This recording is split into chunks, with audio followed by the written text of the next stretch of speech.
All right. We're back again. Another Saturday. It's Xbox Talks number 63. They just keep coming. So this week we have a lot of good topics to talk about. We're going to talk about some new game releases, some new CMA developments, and a bunch of other stuff that popped up during the week from your top submissions on our Xbox Series X community. That's where we pull our news from. Come on by, get involved. Come join the community. Come say hi to us. Speaking of us, I'm joined today by two hosts. We've been kind of shifting and shuffling this summer, but we're getting it done every week still, so let's introduce them. We'll start with Ivan, Group of Eyes on the Discord servers. How's it going? Hey, well, thank you very much, and I'm also joined by Mikey this week. How are you doing? Hello, doing well. Good. I can't get my aloha in because I'm starting us off, I guess, but that's Hold on, let me do that for you. Okay. And this week we're I've never actually done this before, so I couldn't think of the word there. This week we're joined That's how by I Kevin's not Foreman. here. Oh, I'm sorry. Aloha. How's everybody doing this week? Yeah, there. Thanks. We pulled it off. We made it work. So, it's been just a kind of excellent week for gaming. If you're not happy right now, I don't know what to say to you. We had two AAA big budget games that people have been waiting for. And they both dropped. They're upon us, and guess what? They both did a pretty okay. You know, we've been talking about these broken games and these rough releases, and personally, if you're not, well, we're talking about Diablo and Street Fighter, of course, but if you've been through some Blizzard launches before, especially, usually their servers have a tough day one. There's a lot of errors, and you can't get connected, and that didn't happen at all this week with Diablo. So. And I hear that Street Fighter's doing very well too. Ivan's played that extensively. Is that fair to say? Yeah, I guess that's one way of saying it. Thoroughly, pretty good for only being out for a day or two here. So he's got a lot to share on that. And if you have any comments or something that you want to share to the show, you can always drop us a comment here on YouTube, or we'll read them here on the air. So let's get started, and I guess. I feel like this is going to bleed into our main subjects of what we've been playing this week, because just as I was talking about there, we had two really great games. So, but let's kind of sum it up, and then we'll get into the games a little more deeper. So, Ivan, how did your week go? What kind of gameplay did you have going? Like, was it just anticipation all week and waiting for the big ones, or were you playing some other stuff too? Well, yeah, it was a bit of anticipation because like I was ready for Street Fighter and Diablo. I've been waiting for those for a while. But to my surprise, I got in the technical test for Texas Chainsaw Massacre. So now I'm really excited for that, because that was like something that I thought would be cool, but those asymmetrical, horror games are kind of hit and miss. But that one is really fun, and I found out that that's coming to Game Pass. So August, I can't wait. But in the meantime, I've been playing basically Street Fighter. I bought the early access for Diablo, but I ended up playing Street Fighter more. And it's just been so much fun. It's really a nice change of pace from 5, because like I thought 5 was pretty okay, but like not having content in it, and then like they were trying to find their footing for the first like year or so. This one just came out the gate full of content, and just the game's mechanics are just so much fun, and seeing everybody doing combos online and stuff, it's just a blast. And even the new modern like control layout that you can pick for if you're not into doing quarter circle motions, it seems very viable. I see people being very successful with that, so it's a fun Street Fighter game, and I think it's probably the easiest to pick up in a long time. So I can see why it's being very popular at the moment, even with Diablo coming out right next to it. Yeah, that makes 100%. It was kind of a tough week for me, and I made a mistake too. And we were talking about that a little bit in the pre-show there. And for some reason, the night before Diablo came out, I was looking at my Game Pass and my backlog, and I was like, well, you know what? I've never really given Yakuza a chance. And I looked at Like a Dragon. I knew I had these JRPG combat system, which is I love turn-based combat. I like to strategize and think about moves. So I was like, I'll just give it. I just want to see what it's about. I'll just play like an hour and I'm sure much of our audience is really familiar. It's just a great game. So, of course, I played the hour, and it was like 11 p.m. at night. I had to be up to work at like 6 in the morning. Anyways, it ended up being like 3:30 in the morning. I had made it through the first two chapters. I'm so invested in this game and this story, and all the characters are just fantastic, and it just really sucked me in. The main character is really infectious. He's that like chaotic good kind of person where like they don't play by the rules, but they're always looking out for the best for other people. It just really, I found it great. He's inspired by Dragon Quest, if you're not familiar, which I was just like, yes. They make jokes about it. It's if you played the Yakuza series, you're very familiar with the comedy and the zaniness of it all. But needless to say, that really put a cramp on the launch day for Diablo, because after work, and I have a golf league too, I had like 3 hours of sleep. I came home and tried to get some time in with my daughter, and boy, were my eyes just dragging. I played until I was like my body was shutting down, and I was like, okay, I'm not going to make it. So anyways, that was kind of my weekend gaming. I was very interested in Street Fighter as well, but right now it's just the Diablo train. I need to get through to max level and explore and collect and kill. So Mikey, how did your week go? I just found out you're in a golf league. Yeah, yeah. Thursdays every summer. It's like, so I'm kind of a in the house kind of guy, so I have to make sure I schedule stuff to make me get out there and hang out. So I try to do golf leagues or activities like that to kind of get me out of the house. It's okay. So do I. I just bought new irons, and I have a golfing trip in 3 weeks. Oh, nice. Yeah.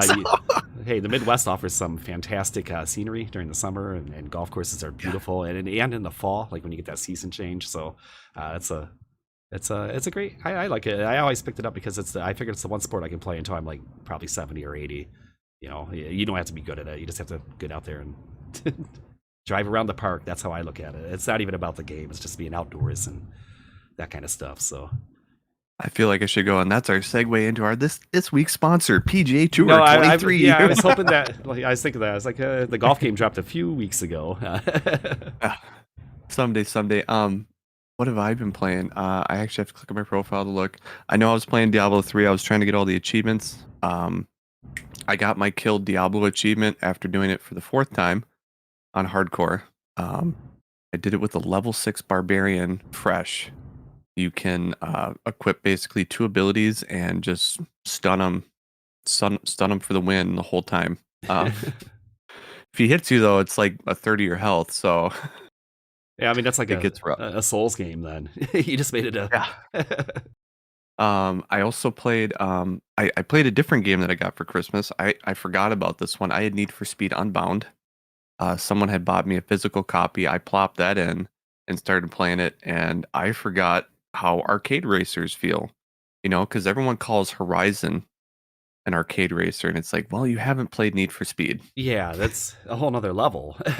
Yeah, it's a lot of drifting. Just feels, once you get the hang of it, it's fun. But there was a lot of commotion about the anime effects. I love them. It looks so colorful, and the game looks terrific. I have a feeling I'm going to spend a lot of time with it when I'm done with DayZ and Diablo, which are my other 2 games I played this week. I played a lot of DayZ on both PC and console.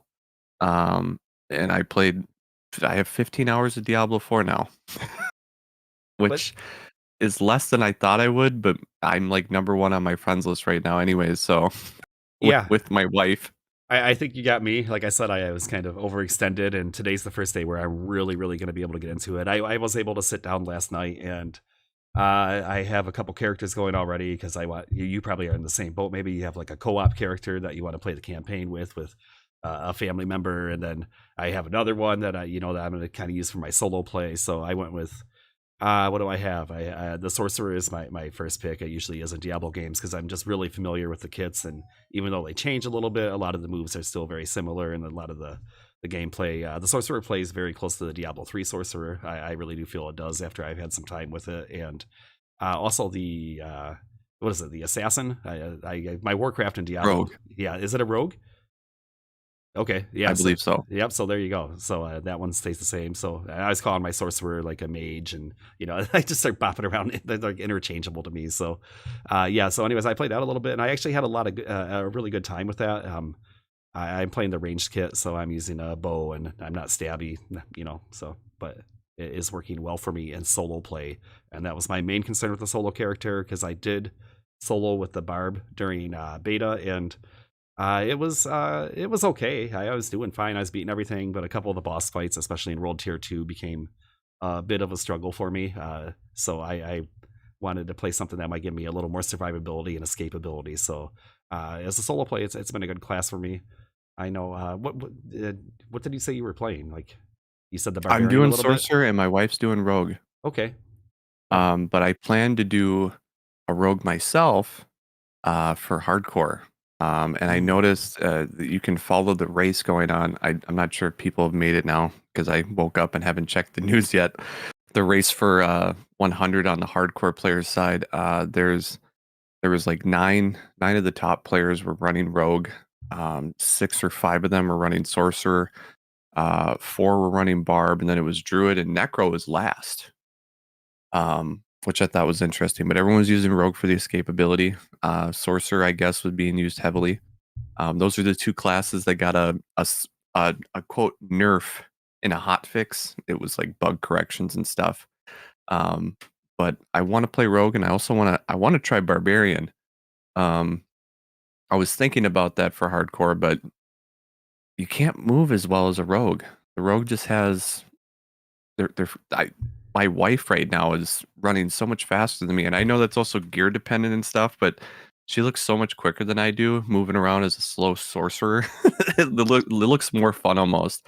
And what kind of sorcerer are you playing though? Which tree are you going down? I usually do a pyro, so just for the heavy Okay. damage because it's more for a group thing. But when I play solo, I do frost because it's more crowd control. You can keep yourself out of bad situations that way.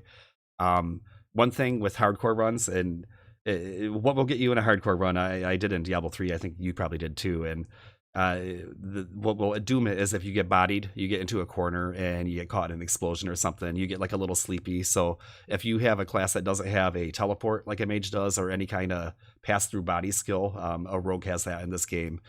You can find yourself in a bad situation, and you'll see it coming. You'll be like, and then boom, boom, and man, when you die on a hardcore run, it's a different kind of pain because it doesn't hit you right away. Like you die, and then you're like, oh, then you're like, oh, I'm not coming back. Oh, this is rough. So, I've already been kind of game planning my hardcore run too. I kind of think the rogue approach might work. They are very good at staying off of enemies, away from the fray, where you might not, and they do have pass through abilities too, where you can get out of getting cornered or trapped, that kind of thing. So, Diablo's a cruel game though. You can be going smoothly, and just one bad situation, like the concentration lapse, you get in that Diablo trance and you're kind of falling asleep at the wheel kind of thing, and then all of a sudden, bad news. Also, it's weird that you went those 2 routes for sorcerer and you talked about them both, but you do differently. I just do shock always. Okay, that's interesting. That's more of an AoE type build, I feel. Oh yeah. So you just Well, melt. Yep, and I'll use one. I'm using Frost Nova as my one ice spell. I pop Frost Nova, use my ultimate, which allows you to cast a shock spell, and every shock skill you use will cast basically a random shock ability after that. So a 25% boost to speed, just sitting there, and you're doing random big spells as well along with it. So just everything melts, and it also works against bosses because you start doing a lot more damage on that solo target when you're hitting them with every single big spell you have randomly. Yeah, Um, yeah, I could see how that would stack up, and it's the the one thing. thing I felt fire too, because when you get the ultimate, there's an ability or a modifier on it that it sucks everything into that center of its attack. So I've been game planning so many builds, and I'm like talking to my wife. I'm like, so should I do the fire build so I can pull it in so you can do more stab attacks and do some AoE on the small area? Blah blah blah. And she's just like going eyes glazing over. She doesn't care. Like, nobody cares what you're talking about. Oh, Nerd. I do. I care. That to me, that is half the fun of these games, and maybe more than half the fun. It's just the character builds. If you open up that tree and you're like, well, if I combine this with this and this, you're like working kind of rotations. You're building rotations while you're looking at it. You're like, okay, I know on the rogue, I'm like, drop my poison, jump back. Anyways, you get into like 3-4 button rotations that you're building. But just switching out one move can totally change the way you play it. And it is. I'm in. I'm loving it. I am not disappointed. I knew this is a pre-order that I would be very solid with, and so far it's like I said. I want to, as soon as we're done here, I'll be jumping right back in and trying to plow through. So Have you done a stronghold? No, what Stronghold is outdoor kind of dungeon type thing, right? Is that? Yeah, I maybe in Yeah, and beta. it's 2 levels higher. Oh, okay. Yeah, don't do it on your hardcore run.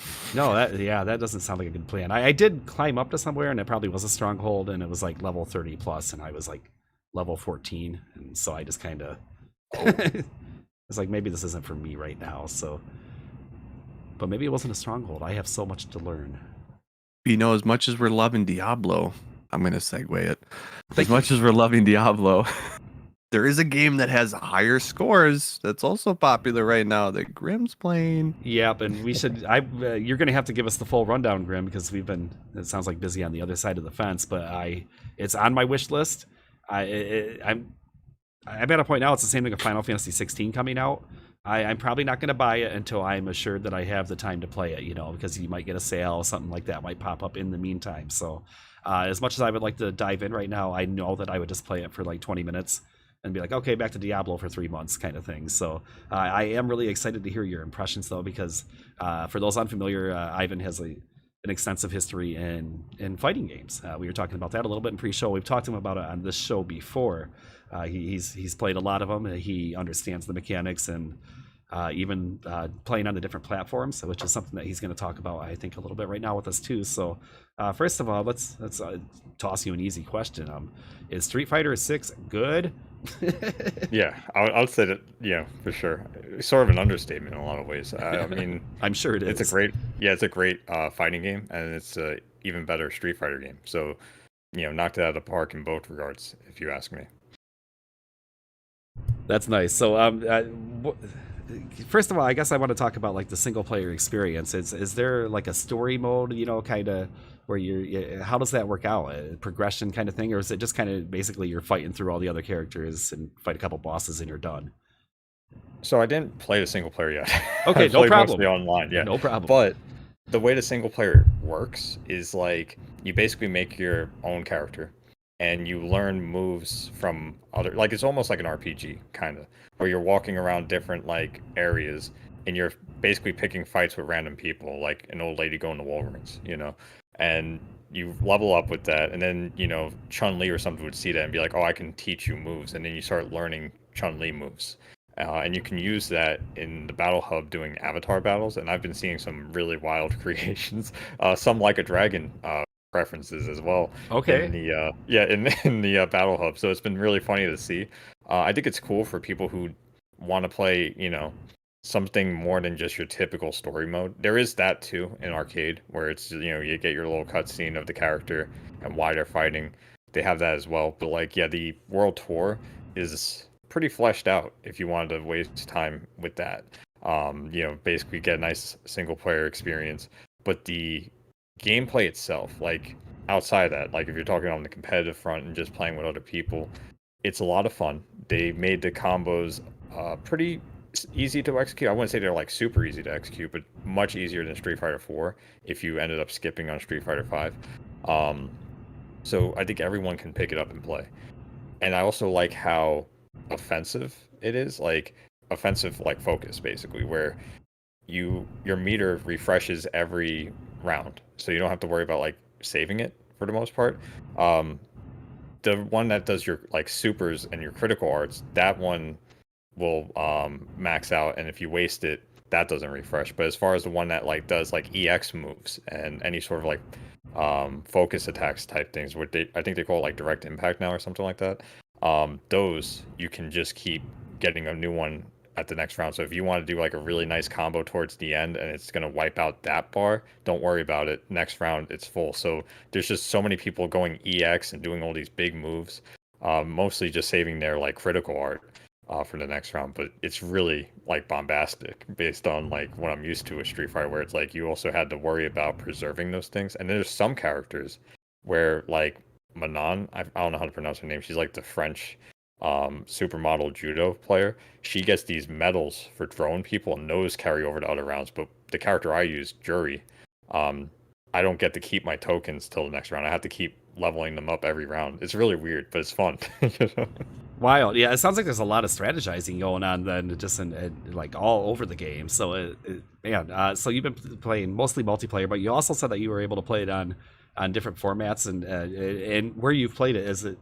Do you have a preference to which one is where you going to be your go-to, especially for competitive play? Yeah, for me it's PC, but that's like for a few reasons. Mostly, I know more people on PC that play fighting games, and I can just use whatever controller I want, so that's really convenient. But I've been really like impressed with all the ports because I played it on PC, PS5, Xbox Series, and PS4.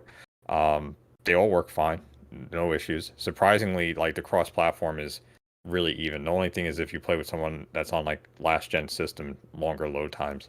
But surprisingly, no issues with the cross-platform multiplayer. I haven't had any matches that dropped unless the person rage quit.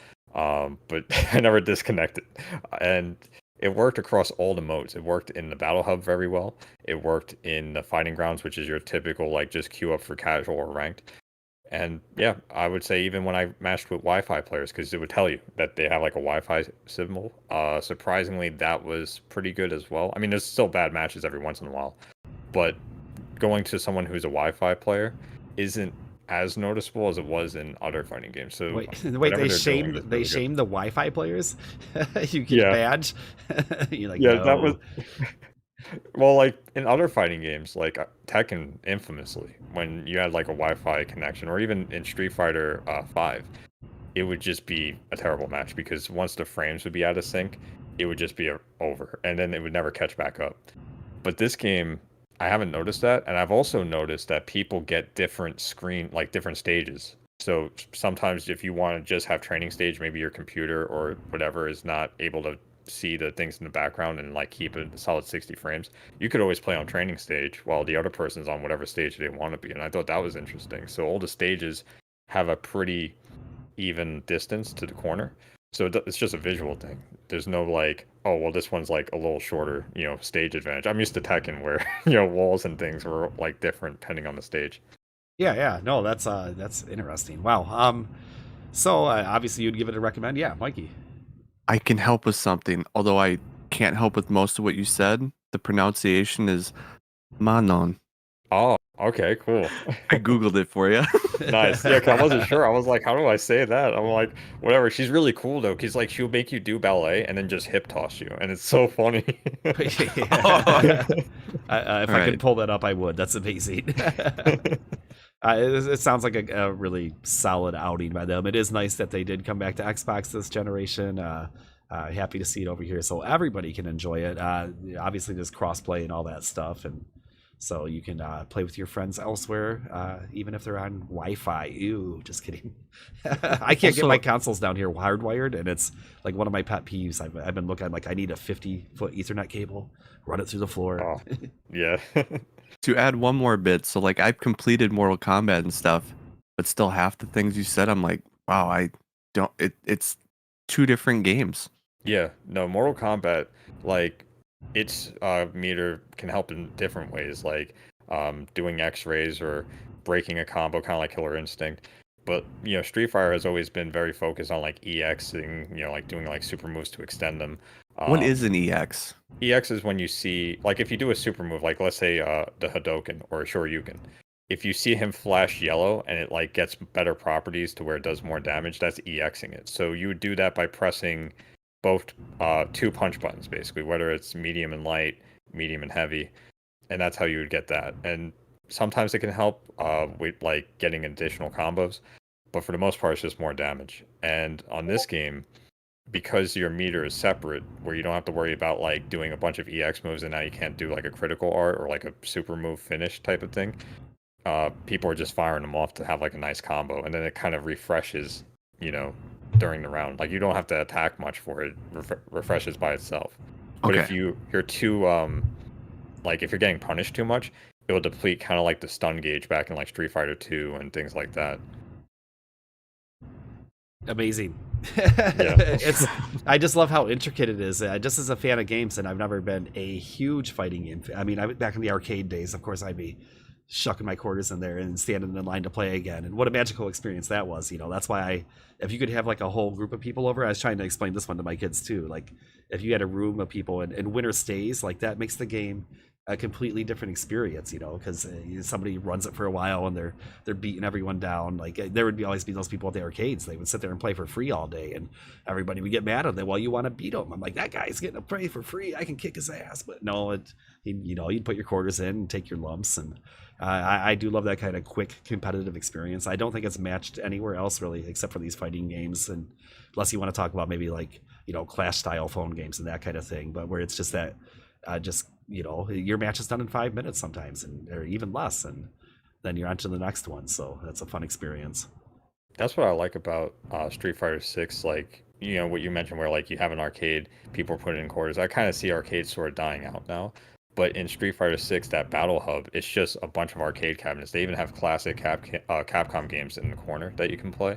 But basically, if you get a bunch of your friends into one of those battle hubs, because you could select the server, you could do basically what you were saying, where like winner stays, all these people are looking to play, or they can go off to another cabinet. This time it doesn't cost any money though, so that's good. You can do it for as long as you want. You don't have to worry Right. about the person staying for free. Yeah, I mean, back then, one of the big draws to arcades is that the arcade machines were so much more powerful than anything you could do at home, and obviously we passed that threshold a long time ago, where you can just get that experience at home now. So it's something that is kind of missed, and it's like physical media and all kinds of stuff just kind of being shifted to a new format and new ways to play. But like you said, it's nice that they try to recreate those experiences in game like that. They give you an option to, at least kind of have flashbacks to those glory days, if you will.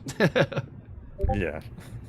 So, should we move on to some news now, or did we want to talk a little more about Diablo? I mean, I could talk about Diablo all day. Maybe we'll just kind of fill that in here as we go on through the show. But we're going to go by the top submissions again this week. I think it's a really good way to pull in the content that our community is bringing to us, so what they want to talk about. And the very top submission this week is actually Microsoft is really pushing Diablo 4.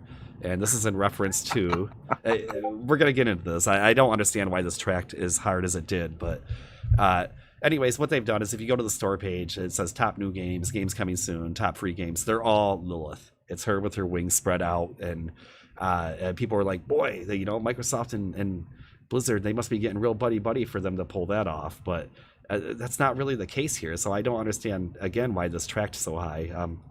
The top comment is from Mr. MTA Raskiel. I know I just murdered your name. I'm sorry, but they make the very astute point that last week or 2 weeks ago, it was Mario, Luigi, Peach, and Bowser.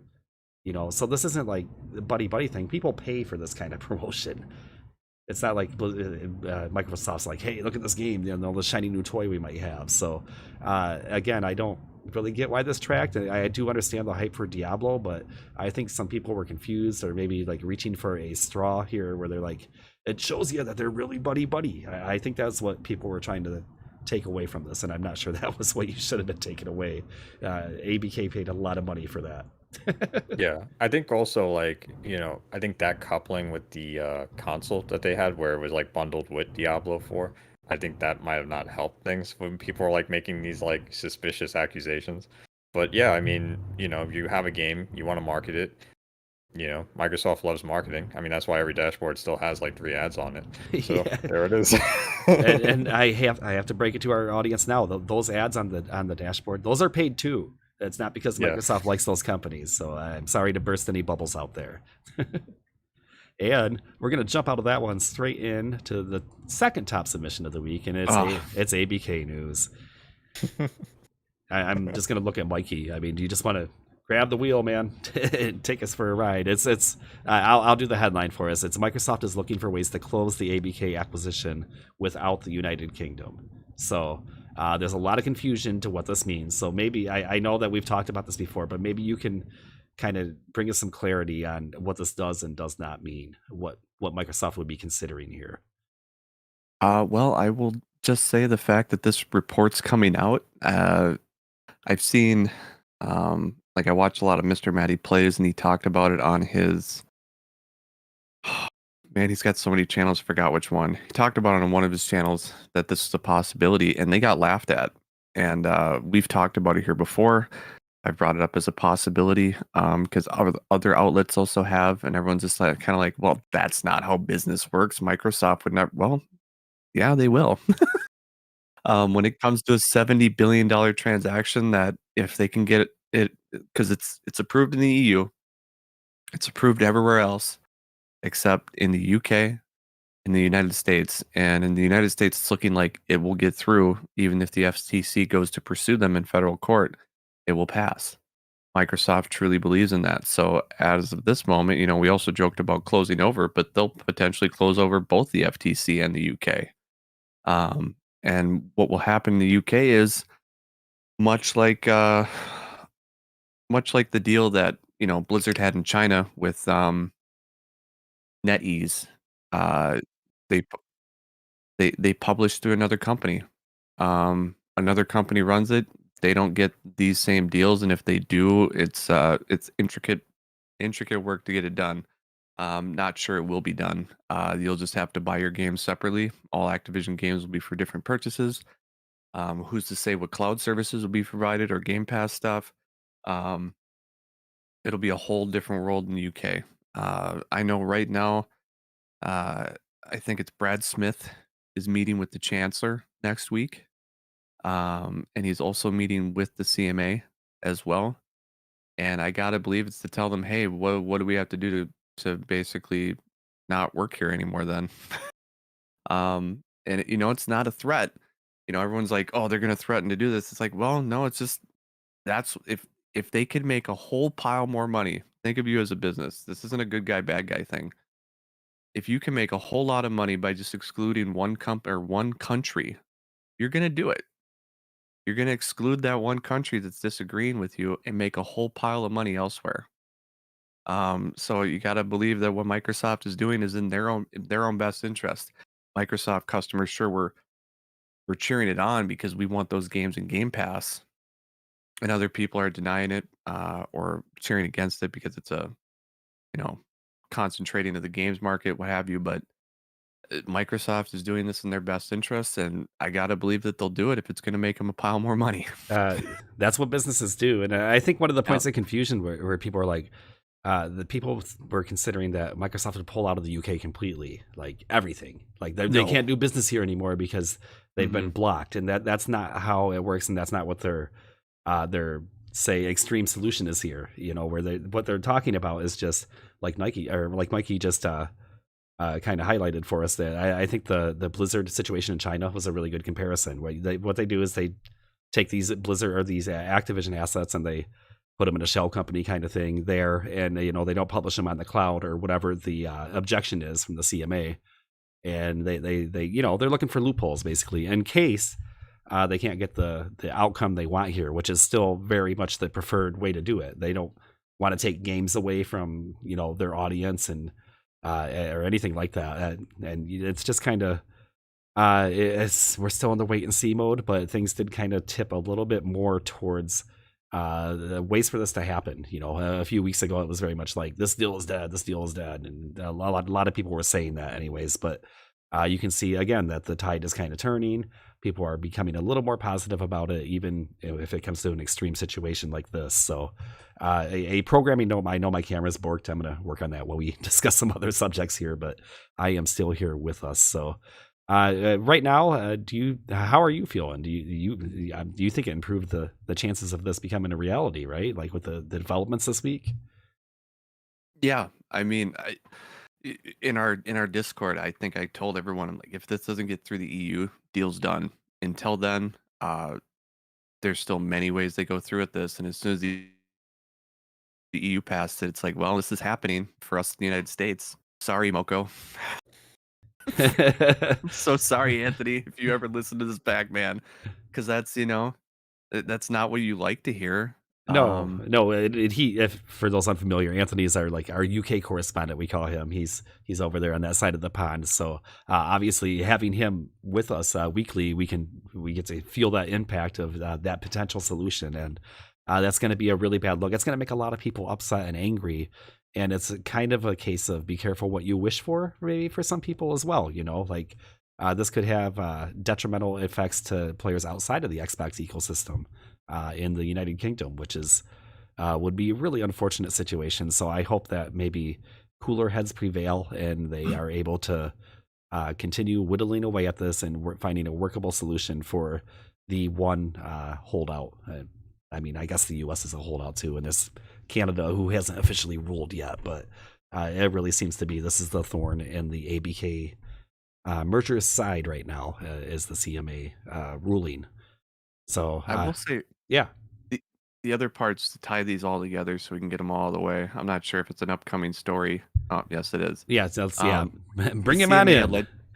The CMA only allegedly spent four. This is why I'm always drinking drinks in the podcast. My throat's dry. He's died. Hold on. Wait, I'll cover. They only spent 4 weeks of its 32-week investigation on the cloud. And just a little bit of quick math, it's 12.5%. If your main argument in stopping, there's just some things that don't look great. It's like, what else did they spend the rest of that time on? I think Was it the Sony part? Because if that's it, then this Yeah. really looks like a fallback argument. Yep. And it helps them in the appeals process, which is why I'm bringing it up. The other part about the main guy for the CMA, he worked at the law firm that's now currently representing Sony, but he didn't work there when he represented Sony. Is there a possible conflict of interest? There is a possibility. The likelihood of it, I can't say for sure, but the possibility is there, because it's not like you leave a workplace and never talk to those people again, especially lawyers. I mean, are you really gonna always trust lawyers, man? Come on. I don't mean to sound like a conspiracy theorist, but that's definitely got to be vetted. So as we learn more through this appeals process, will be interesting. But there's definitely a few things that are coming out in Microsoft's favor. So even if the possibility of them closing over could happen, there's still a possibility it gets passed in the UK, and everything we're talking about right now is pointless. Yeah, So- that was a really, like you said, it's gonna be another story too, but we'll condense it here. But the part about them kind of shifting focus there toward the end to cloud, a pivot, it really looked like a pivot. Like they had been pushing the council, the Call of Duty angle for the majority of their investigation and their into what they were going to rule, and then all of a sudden it looked like that wasn't going to play out. Other regulatory bodies, including the EU, were kind of dismissing that. The CMA themselves even were getting kind of pushed back inside the UK. So they went to a different angle. All of a sudden they're like, well, what about cloud? That's how it looks. When you dedicate just such a short amount of time right at the end, it looks like a panic move. Like, oh, and it also looks like you might have a predetermined outcome in mind, because you're looking for reasons to quash this, and jumping from one limb to the next. It's not. The optics are not good, as they like to say, and I would be surprised not to hear about that and any forthcoming proceedings they have. Right now, it is the appeal process, as you said. We had one judge that was, if that's the right term, that oversaw this, and it kind of set a timeline for things moving forward this week, and he wants it done quickly. The CMA tried to stall. The CMA was looking for extensions, more reasons to slow the process down, and it became a situation where it looked like this was going to be their new tactic. Now their tactic is stall and delay and hope that it falls apart, because Blizzard and ABK and Microsoft get bored. Maybe it's becoming too costly. So if they can't get it on genuine concerns, well, maybe they can just make it really difficult and get their win that way. And it really looks like they just want to win, and they're not really concerned about the fundamental issues here, about the actual markets. It looks like they just want to be like, yeah, we showed big tech. Look at us go, So I was really happy to see the pushback from that judge. I don't have his name in front of me. I should have pulled that up, honestly, but there's a lot of content out there. We'll call him Master Chief. Yeah, Master Chief. Anytime, yeah, he said Microsoft's argument here was that if they prolong this, it's going to hurt their case.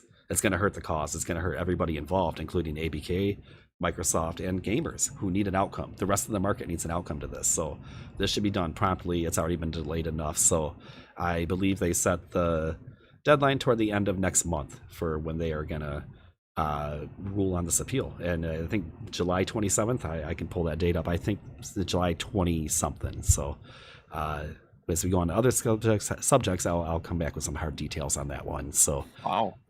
Yeah, it was an interesting week, I and missed that part. it was streamed. I'm playing too much Diablo, man. Yeah, that was probably I saw you kind of looking like, hey, and I was like, you're usually pretty up on this, but it was streamed earlier this weekend. Florian, is that the coverage the account? The Florian guy, yep. Yeah, he was all over it. It was like an 80 thread tweet. So if you want to really get the details, look that up. It was like play by play coverage, and I love his stuff. yeah, he might have a little bit of a slant, but it's my kind of slant. So I very much enjoy his coverage as well. So I think that about covers up all the latest ABK developments. You can be assured that, like I said, we have deadlines coming up now again, more stuff in the UK especially, that people will be paying very close attention to, and we'll have all the updates here. We do it every week. We try to keep it short and succinct for you so you can really understand what's going on without having to wade through all of the console warrior nonsense that's out there underneath all these posts. Go Xbox. Oh, whoa. It's an absurd take. I got in a small fight with Emma, my wife's one of her former friends. Well, still friend. She just doesn't hang out with them a ton anymore. And it was on Twitter, and he was giving her crap about going to the showcase because she announced that she won the tickets for us and stuff. And I'm like, oh, don't be salty just because your last showcase was, after 2 years, nothing. And he's like, Redfall would like to have a word with you. And I'm like, so would Forspoken. He never got back to me. That's a great recap of that's a great recap of 2023 console wars to date. Redfall, Forspoken, shows three tweets. I will say, watching that Sony show, and we kind of talked about this a little bit last week, but last year's Xbox show kind of gave me that same feeling where people kept waiting for these big drops, and it didn't really come. And you could see, like, as it went on, like the tide was starting to turn, and the people's feelings about the show, they're like, oh, it wasn't going to be what they were expecting. So I've seen a lot of the normal temper expectations ahead of next week's Xbox show. If you're not aware, Mikey will be going. He's going to be joining Kevin out there doing the Hollywood thing. Not sitting by him, though. No, we got to get different angles. Yes. That's great. But anyways, they'll be there and getting maybe some content for us. We were hoping last year Kevin was able to live stream to us right from the floor before it started during our pre-show. On this end of it, we'll be live on the subreddit. We're gonna post this up there to the community. I'm sure Xbox will post the official feed as well. But we'll be bringing in lots of content and hopefully some hot takes from the floor and reactions from what we're gonna see. But getting into that, my point was that a lot of people are saying to temper expectations, just to settle down, which is always a good approach to these kind of things. But I'm ready for, just punch me in the face with something. Just give us something really. I think it'll be, and not to dog Sony's show. Spider-Man looked awesome.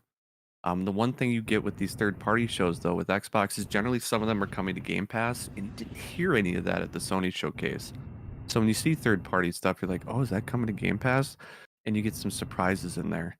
I expect, unless this is the absolute, man, Stein, if you ever listen to this podcast, and I'm going to look at the camera right now, if you watch on YouTube, you are a marketing, I'm going to not go light, moron if Fable's not there. Because you run the social media, man. And if that video and your follow-up tweet about Legends say, I swear, man, if Fable's not, I'm gonna be mad. So that's a really funny thing. First, we get to talk to Stein every now and then, and he'll obviously know that Mikey's joking with him. But it's you're right. And you know what? I went over to some other adjacent Xbox Discord servers, and there were people that were like, "Oh, you shouldn't expect Fable." They're like, "Nope, don't get your hopes up." They're trying to make sure people aren't. I'm like, how do you not expect Fable from what they just showed and all the hints that they're dropping? And the music, it's not a track lifted from a previous Fable game. Oh, but it's same instruments. Yes, but if you play it next to the old Fable music, like it's the same music. If it would have came from the same album, if it was a band, like that's how close it is to that the other music. So again, like Mikey's saying here, if they don't bring Fable now, would you just set yourself up the biggest trap door and you walked right into it? You knew where it was, and you just like, I'm setting my camp here. So we better see Fable. We better see gameplay because we know Fable's coming. Yeah, you could kind of twist it until I remember I can forget what Stein's tweet was, but he quoted it and said, "Oh no, he's something about legends say that someone's still vacuuming that up." And for people that are picking up on the word legends, the last Fable game was Fable Legends. So Stein, again, man, don't make me upset.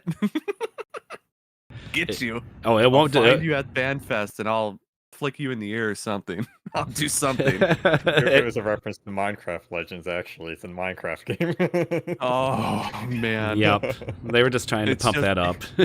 they rebuilt Fable and it's just a Minecraft add-on. But That here's would the other twist, okay? Not to cut you off, but what if it's just a Fable Collections? see. Would people be upset? I would be. Would you? I think I would because, the last thing you talked about was the new Fable game. If a collection was announced, I want it to be alongside news of the new game. That's fair because obviously they showed the trailer 2 years ago. Not the trailer. What did we get? Like a title screen with the name Fable on it. Basically, it was announced the same year that they announced Elder Scrolls 6, and I think they were both similar. I think that's all we got. It wasn't much, anyways, is what I'm getting to. So yeah, but the people are 2020, 3 years ago. 3 years ago. Oh, so that everything would say that this is the time to show us Fable, just by normal development cycles. Like 3 years is a long time, even if that was just conceptualized 3 years ago. That we should be able to see something here. Maybe it's a CGI trailer. I don't know, but I think you're right. If Fable doesn't show now after that tease, it's a big misstep. It would be almost it would baffle me. It would blow my mind if it doesn't show up at this point. So I hope that's what we're gonna get. And you know what? I'm an okay Fable fan. It's never. I liked it. Is it a franchise that really gets you guys excited? Uh, my story with Fable is I remember getting a 360. I never had an Xbox, and Fable was the only game from the original Xbox that I played on 360 and played it all the way through, and thought it was one of my favorite games at the time. And that was after playing Oblivion, and I was like, okay, what's this Fable thing? Oh wow, it's a lot of fun. So then I played and beat Fable 2, and then I 100%ed all the achievements on Fable 3, which meant I had to trade with a whole bunch of people, weapons and stuff, because they wouldn't all spawn in your world. You had to trade with other people. In Fable 3, I just remember being kind of a letdown because you couldn't do all the emotes that you wanted to. They were kind of like it felt very similar to how Fallout 4 treated dialogue when you went to click a button. It was like you click, you love it, and then your character speaks for you, and it's something that maybe isn't even sound like you're saying you love it. That's how like the Fable 3 interactions felt to me. But Fable is it's a franchise that gets me going. I'll say that. I love Fable. What about you, Grim? Yeah, I mean, kind of a similar story. Like I mean, I played a little bit of Fable 1 on the original Xbox, but like I got more into it with 2. I thought 2 was great, and then 3 was like kind of a letdown. Like it was really short. I remember like going through it very quickly. Did a second playthrough. I didn't 100% it, doing the trade thing like you were talking about. But like, I think it's at a point where I would love to see it again.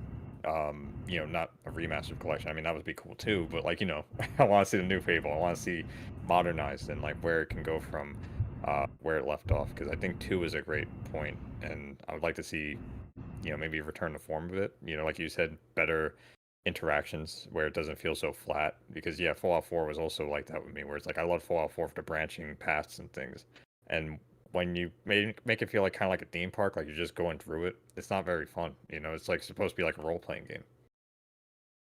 Yep. So we're looking forward to it. Can you tell?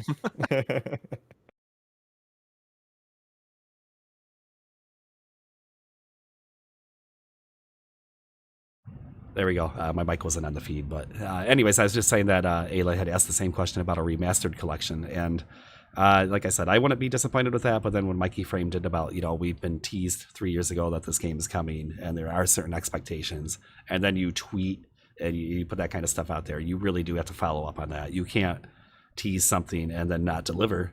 You can't, and they have to have an understanding of what that conveyed to the audience. They knew what they were doing, kind of thing, right? Like you don't do that and then, like you guys said, it's not Minecraft Legends downloadable content or something that would That would just be a mind-blowingly. I Oh, think it would be a stupid move. I said it just like Mikey was kind of saying. So you got to be better, and I think they are. These guys they're smart. We know that Stein and Megan McGame, all their social people are usually pretty good. So I was usually, gonna say, wasn't it Megan that did the video? yeah, I think it was a team effort. I think everybody was involved in commenting on that. At least a Okay. lot of our Xbox fellows, like their social team is very tight knit. You can tell. So Okay, because I thought I remember seeing a nameplate in the video slightly, and I thought I saw an M first name. So if it's not her and it's somebody else, I'm sorry. But I was no. like, oh wait, I think I've talked to her. Well, chatted. Well, Megan is really focused on the Game Pass side of things, and Hmm. Stein is obviously kind of overall. So that would fit with Fable being first party and what we know about Game Pass titles and that kind of stuff too. So maybe that's actually a little more smoke to the fire, that she was involved. So the next big story, number 4 this week on your Casey Kasem countdown, is 100 days, and obviously a few days less now, until Starfield is going to release. And we are exactly 8 days away from the Xbox Starfield Direct, which, the first part of next Sunday is going to be Xbox. That's going to be where Mikey and Kevin are, and they're going to be there talking about new game drops and that kind of thing. Something kind of on par with the Sony show. Maybe not on par. Maybe something akin to the Sony game show. So, but the second half of the day is going to be featured on Starfield. It's just totally Starfield. A lot of people have been waiting for this. Is this where we're finally going to get gameplay and details? Are they going to drop the big omelet on us? Are we going to get all the details, or is it going to be a lot of mystery still? Yeah, I mean, they can't hold it this close to their chest that much longer, right? If their release date is just a few short months away. So at some point, we have to get this deluge of information that we all are wanting. So what do you guys expect from that part of the show specifically? Well, if we go off Phil Spencer's interview after Redfall, uh, what podcast is he on again or show? Kind of funny, I think. Kind of funny. Yeah. He said we have to be very upfront with gameplay, and also frame rate. So I expect we'll find all that out at the show. For me, I know I'll be playing on PC. I've already told my wife that the living room TV is mine. I'm moving my PC out there, and I'm using it for I told her, I'm like, Diablo 4. This is your game. I love Diablo, but as excited as you get for Diablo, that's me for Starfield. Well, kind of. That'll be me for Elder Scrolls, but Starfield has me right up there. So I hope we get frame rate information, and I hope it's not 30. Man, I just really hope that. But if it isn't, we'll see how the community reacts. I expect to learn systems about settlements. Um, I expect to learn maybe a little bit more on what I'm most excited for is how to build your starship and stuff, what exactly you can do, and maybe leave some surprises. But I want to know how in depth you can go. Like, can you have a conglomerate of compartments that you can walk through? Can you just have like one ship compartment that is like your main living area or walking area, or can you stack them? Can you have multiple areas? Can you just put them in a really odd shape? I want to learn stuff like that. If it's almost like broken, like the newest Zelda game, something like that. Um, I want to learn about everything. Whatever they give me, though, I just hope it's in depth and it's not just, well, look at that tree, man, isn't that pretty? Like a Yeah, trailer. I just hope it's in depth. I agree. Ivan, are you have any anticipation, any thoughts about what you might expect from the Starfield portion of next week's show? I think Mikey pretty much hit on the head because I feel like that was sort of what they were like alluding to with the first time they went more into the gameplay and stuff. They were showing like, oh, you could build a ship, you can, make a settlement, stuff like that. It's like we should see more of that, like because it was so quick. It was like flash, flash, flash. Like you have to kind of stack on that. It's like, well, this is why building a ship is super cool. This is why building a settlement is super cool. I would love to see more of that, and I also like to see if maybe somehow your settlements are like interplanetary connected. Like if you settle up on other planets, like how do they are they connected or are they just isolated? Things like that. Like because they're definitely talking up just millions of planets or whatever, right? So it's like, how does that work? I'm curious about that because I do think they're kind of going a little No Man's Sky with it a bit. So I want to see the Bethesda take on that, and what makes it different, at this point. You bring up a good point because then you could, if settlements are interconnected, could you set up trade routes? Could you have them automated? Your settlers set up trade routes to like other colonies that aren't even yours to generate income. Maybe you're farming some plant on a planet, and you could, have your guys farm that and another ship you built for them, and have them send it off to a colony to get money and bring it back and generate your income. There's so Yeah. many little things that this game could be. And I want to learn about those little things. I want to see how neat it can get. But that's also why a lot of people are as excited for modding, because modding can also do that. They can set that up for you.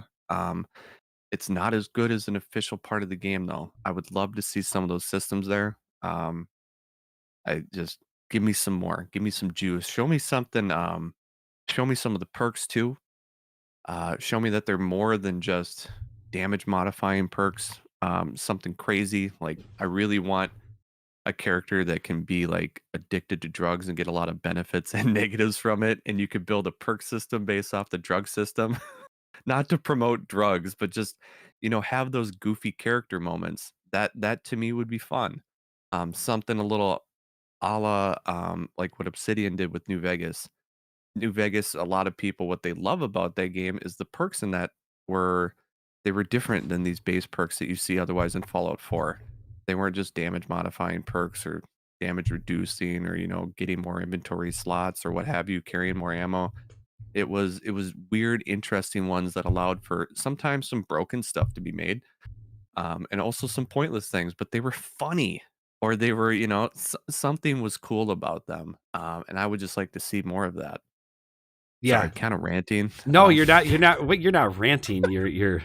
You're speculating. You're dreaming a little bit, just kind of like we all do about this game. Like, what are we going to be able to do, and what's going to happen? You brought up like the shipbuilding, and I'm like, man, are they going to bring out like some of the Fallout 4 kind of like settlement building type concept with some of the stuff? Or I just have so many questions. The generated planets, they said they want them to feel kind of unique. They put in different landmarks, and I want to see what that looks like. I want to see, we all just want to get into the meat and bones of this whole thing, and we're going to find out very soon, I hope. I don't think that they can come out and vague ball it. I don't think they can show us a tree and some footage and be like this and that. Not when you're promising it to be a deep dive. I'll be very interested. I think the top question is probably going to be that frame rate thing that you're talking about there. Just that thing, and nobody really is too in depth on that. Just kidding, obviously, because we see lots of you guys in the comments out there that you're very into 60 frames right now. You say 30 frames can make a game unplayable for you. I feel like that might be a little bit extreme depending on the game and the fidelity and all that. But I am a frame rate guy. I would sacrifice all the fidelity in the world if you could give me 60 or maybe more likely working some kind of variable refresh rate solution here. Yeah, I guess it remains to be seen. We're going to have our answers very, very soon here. And I can't believe it's finally this close, that this is it. This is this show is going to be the kickoff of the launch hype. So I'm expecting advertisements, commercials, we're going to get everything that you get with these big types of games for the couple months leading up to its release. This is maybe the defining game of this generation for Xbox, certainly to date. You could say maybe Halo was, but Halo... yeah, I don't think it was. I don't think it's the system seller. Xbox fans were already on, or Halo fans were already on kind of the side of the fence sort of thing. So Halo wasn't bringing people to Xbox. They were already here. So this is a game that might bring people over to Xbox. Maybe it's the PlayStation guy who doesn't want to buy the Xbox, and so they're gonna stream it. They're gonna play it on Game Pass. They're gonna play it on PC. Xbox, Microsoft are totally fine with that. So I think this is the game that gets that kind of movement for Xbox on the needle. Ayla Music says they feel like if they start a game in 30, if they start a game at 30 frames per second, they can play it. But if they start a game at 60 and then switch to a graphics mode where they're back to 30, it just feels incredibly slow. And I think that's pretty fair, right, with the 30-60 thing. I know that. Go ahead. I was going to say that the difference for me I'm a guy that I've been talking about playing Daisy a lot, and I'll use this as an example. In Daisy, I put the graphics to poor so that I get the absolute most FPS and have the best competitive advantage. And I'll even do that in single player games. I might I might put it down a little bit, but for me, it has to stay above 60, because I can kind of get nauseous from that. Um, uh, blur can help, motion blur can help with that a little bit. I do better with third person games. I've also talked about Tomb Raider when that first came out. That was, that was 30 FPS, but I was able to do that because it was a third person game. And same goes for Zelda. I just get emotion sickness with first person games at 30. And I know you can toggle out, but I tried playing third person Fallout, and it just wasn't as fun to try to shoot in third person. Yeah. It doesn't feel as smooth as like something as Gears of War that it's built for third person, and we'll see how that is for Starfield. But it's definitely built for a first person perspective first. Their games generally are. You can play them in third, but the only example I can think of where third person really benefit, I was playing a combat mod on Skyrim called Arisen, which made third person combat really fun. It made it feel like Dark Souls, but first person is where it's at with Bethesda games. So I really hope it's at 60. Otherwise, I'm only going to play it on my PC. Whereas I really hope it's 60 so I can, go into the bedroom while my wife's falling asleep or she is asleep and I'm don't worry, I'm in bed with you playing Starfield. That's great. So I know some people can do it. It's just not a thing for me and some others. But starting it definitely helps, because I know I tried Cyberpunk, and once you drop it to 30, you're like, yeah, it looks okay, but I think I'm gonna throw up. Can get you. For the first game, it was the first game that got me on console. I've always noticed it on PC, like even back to early World of Warcraft. I just turned everything off, like all the bushes, everything. It looked like I was playing like a 1990s, early 90s game. But anyways, it ran great, and I, I was able to play the game. So going way back when, I've always preferred frame rate. But on this generation, I had been playing Dragon Quest Builders 2. I'd been playing on the Xbox One, and I was like probably 40, 50 hours into it. I switched over to the series consoles. It immediately went up to 60 frames and played it there for a while. And then I had to go up to the bedroom one night, and I was like, oh, I'll just play a little bit before bed on the Xbox One. And I went down to 30 frames, something that I had enjoyed just fine for 40 hours. But after playing it on the series consoles, it felt like stop motion to me. Like I could, they were just, you know what it's like when you're seeing the frames jumping kind of in a way. And it was at that point where I was like, wow, the 60 frames is a really big deal in a lot of games, especially games that involve a lot of movement. Racing games, shooting games, sports games, that kind of stuff. That's where it really pays off. Now, more cinematic games, yeah, 30 frames can work, and Starfield might kind of straddle that line at times. But again, everybody has their preference. I think that everybody should be expecting 30 frames. Todd Howard has been kind of on record as reinforcing that they prefer 30 frames so they can do better fidelity. We've seen recent struggles with other games, including Redfall. I had no idea if it's a developer issue or a hardware power issue. I really do believe it comes back to the developer, because they get to make design decisions that kind of fit what they want to have happen here. But in the end, all that kind of leads to us to believe that this is probably going to be a 30 frame game. But I also think Xbox, we were talking about how savvy they are. They know that delivering 60 frames per second here would be a very significant accomplishment. It would send out some big waves, right? Big W. Big W. It would be a huge win for them. So maybe the delays here, maybe that could be part of it. And if they can come with that, or a solid variable rate type situation, where it's not locked at 30, there's going to be a lot of people out there that are going to eat crow, as they like to say, and because a lot of people are saying it's impossible with a game on this scale. So whatever you're doing back there, Xbox, I would love to see some magic. I'm really, fingers crossed.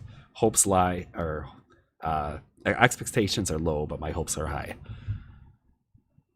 And, I'll bring up one thing too. I was playing Diablo, and I was thinking to myself back, I'm like, wow, this game looks great. You know, we're at 60 FPS. And then I was thinking about Divinity, and how they're struggling, potentially because of the Series S, and they have to do split screen, and that's tough for them to do on the Series S. And I'm like, well, Diablo's doing just fine, and that game also looks just as good, if not better. But that comes down to development, I think. You know, Blizzard is obviously a huge team, compared to Larian Studios. Okay, I was like, man, am I Yep. gonna pull this out of my hat or what? You remind me. Um, You just reminded me of a tweet from Pentiment, the lead on that. Is it John Sawyer or Josh Sawyer?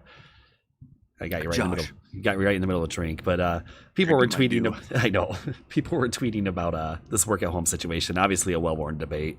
And somebody had mentioned that. Well, you know, when you work in the office, you know, it's more interconnected. And they were saying basically that work at home sucks. And his only reply was skill issue. And I loved it, man. He's like, we shipped the game completely from it, you know, work at home, and it was perfect. He's like, it's a skill issue. You can totally do it. So you kind of remind me of that when we're talking about developers. Maybe you know, they can't get it to work on the Series S for certain limitations, and then you see Blizzard, the magical mythical beast that people love to hate, but they can still put out a game that that works when it launches, which apparently today is an accomplishment. I, you're right. I think the only issue with Diablo was the PlayStation version, but I think that was on PlayStation. Yeah, I saw something. Was it a connection issue thing they were having? Something to do with licensing, and you could tell it was a PlayStation issue when players were fixing it by buying free items on the PlayStation Store. It was like fixing their licensing. So it's like, well, that's clearly not Diablo at that point, guys. Like, yeah, oh, no, I don't know what to tell you. And I will say I've had some weird issues with the PlayStation store. I'm pretty sure they're kind of isolated to me, but it hasn't worked as well as Xbox for me in a lot of ways. So there's my inner fanboy speaking out, probably. But I will say one thing was broken for me. yeah, I got out of the wardrobe on Diablo, and my cape was on the front. I have a clip of it, and I was like, "What is it? Why is my cape in my front?" And it was working like it was supposed to if it was behind me. And then once we teleported, it was fixed. Do you guys do that? Do you like always save like weird things that happen in games, like weird bugs and stuff? I always clip them too. Yeah. I'm just like, hey, what I just clip happened? them, and then I watch them 3 years later and delete them for room. I Why did I record this? I took one where I teleported through a wall already. I did it just last night. I was on the outside and I was like, hey, how do I end up back in here? So I'm like, I guess I want to replay it so I can, like, it's a sports play or something. Like, I'm trying to make a ruling on what happened. I'm like, oh, that's a flag. You can't do that. I don't know what's happening out there. So it is fun for me to do that too, though. So the next big story. Now I think we kind of closed out Starfield and maybe the Xbox show next week. Well, maybe we should. What do you Did we expect? talk about Elden Ring? Whoa, no, we skipped Elden Ring. That's a very important story, actually. Why don't you do that one? Well, me and Grim can both do this one. Yeah, you guys. Elden Ring reportedly scrapped a season pass in favor of a large expansion, and I am happy to hear that. I'm kind of like, I'll support the Diablo 4 season pass, I think, because that's a model that better suits it. But Perfect. giant expansions for Dark Souls and games like Elden Ring, way better. That's so well I remember said. the first moment I went through the painting in Dark Souls 3. I don't remember the world, but I was like, then you just had this giant new world. That's what I want for Elden Ring. This is good news. Fantastic. Yeah, I mean, they've had the best expansions. Like, you know, everyone's like, oh, Dark Souls, and when you know, this expansion came out, or Bloodborne with its expansion, I forget what it was called, the Old Hunters or something. Like, everyone's just like, oh, that's when the game really just blew me away. Kind of like what you were saying, going through the painting in the whole new world. It's like, I mean, a battle pass might have been okay, but it's, you know, they've made such a legacy on expansions. It would be so weird to turn away from it. But yeah, Diablo makes sense, I think, because like I don't really remember them having expansion passes from what I remember. No, I love you guys' take on this. I think battle passes do fit some games, and I'm into it, like Diablo for sure. I think that's a game where you want a steady stream of content. You don't want big giant patches and then waiting in between it, because we know it's a games as a service type game. But a game like Elden Ring, it definitely seems more fitting to do the old school way, if you will, and just dropping a massive DLC, you know, and it does depend on the game. It really does. And we get to the point too where you can only support so many battle passes. Like I can only do, you know, 1 or 2 maybe, where I'm actually going to be playing them and making it worth my while, because most battle passes are extensive grinds by themselves. That's how they're designed to be, to keep you playing. So Blizzard's going to get me for 2 as I pay for Overwatch and Diablo over the next few months. I have a feeling that Overwatch might fall to the wayside as I kind of focus on Diablo more, but I can always get back into it. But the point being that I don't see how that works very well in an Elden Ring style game. What would they do? You know, would you even achieve earning stuff through the battle pass system? Would it just be boss kills, or it's just a really weird proposition? So it makes sense to me. More health pots. Yeah. More Estus flasks. Or whatever they were. Wow, I already forgot what they're called. Oh, Can man. you tell I haven't played in like 4 months? Yeah, well, they're going to get you, apparently, if they drop a DLC, I bet. So we'll wait till... I'm going to go back to my Common Azure build. We'll wait to find out more details, hopefully sooner than later. Where was I trying to dance to next? Oh, it was the Redfall news, which my take on Redfall is that it was going to be quickly forgotten. And I guess this kind of reinforces that in a way. It's exited the top 50 most played games list in less than a month on Xbox.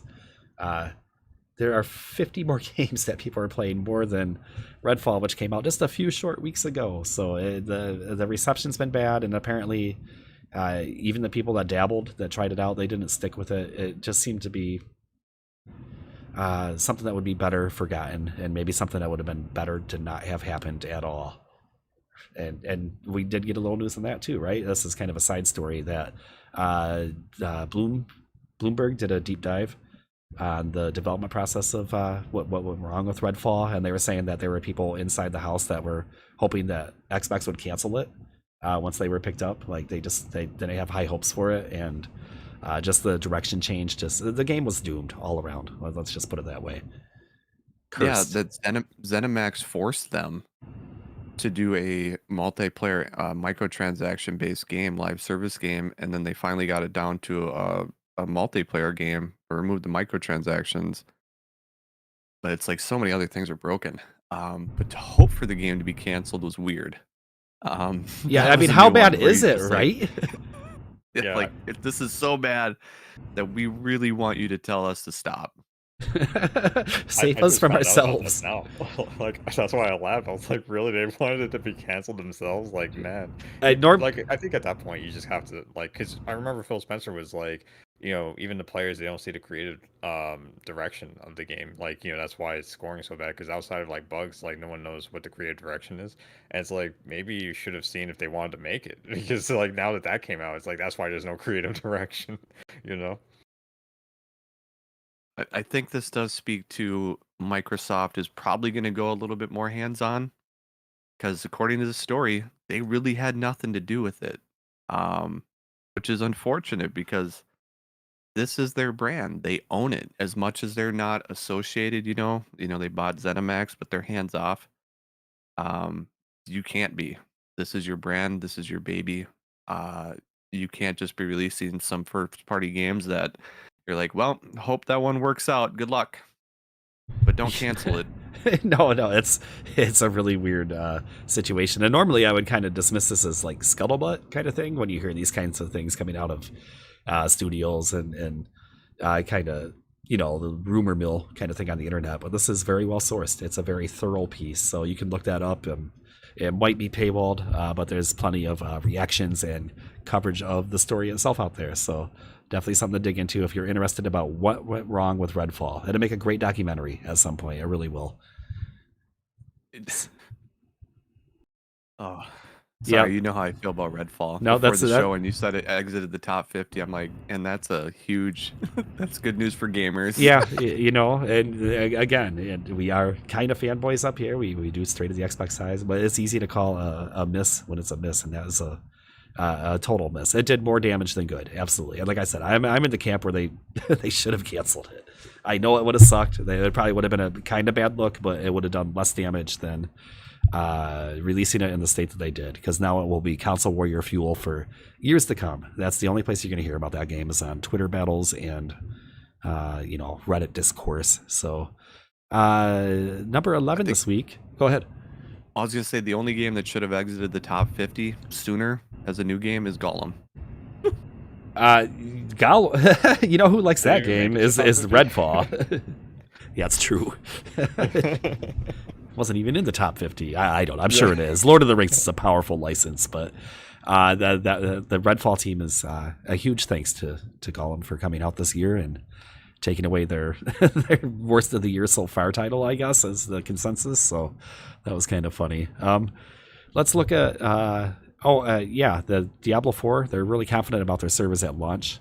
That was story number 11. I like this one because we can verify that their servers were the best I've ever seen Blizzard servers for a major title launch since before World of Warcraft. Congratulations. Just huge props to them for launching a live service online game without very many issues, except for maybe the aforementioned PlayStation issues that Mikey touched on there. I'm going down our list here, and it was kind of a slow news week. You'll find that when leading up to Xbox shows, they get real quiet. We did get a batch of Game Pass games that kind of underwhelmed, if you will. I think it's more discourse. Yeah, give it to me. Did you like them? Because I saw some good stuff. My only take is that it's June. They're gonna announce more stuff, potentially drop it at the show. Yeah. So I just think people need to. That's the one where it's like, hold on a moment, and if in 8 days they don't drop something more significant, then you can say, well, this batch kind of sucks. I am looking forward to Car Mechanic. As weird as that might sound. Me too, man. I mean, after finishing Lawn Mowing Simulator and Power Wash Simulator, I'm gonna go try Mechanic Simulator 2021. Call me dumb, but it looks like a good time waster.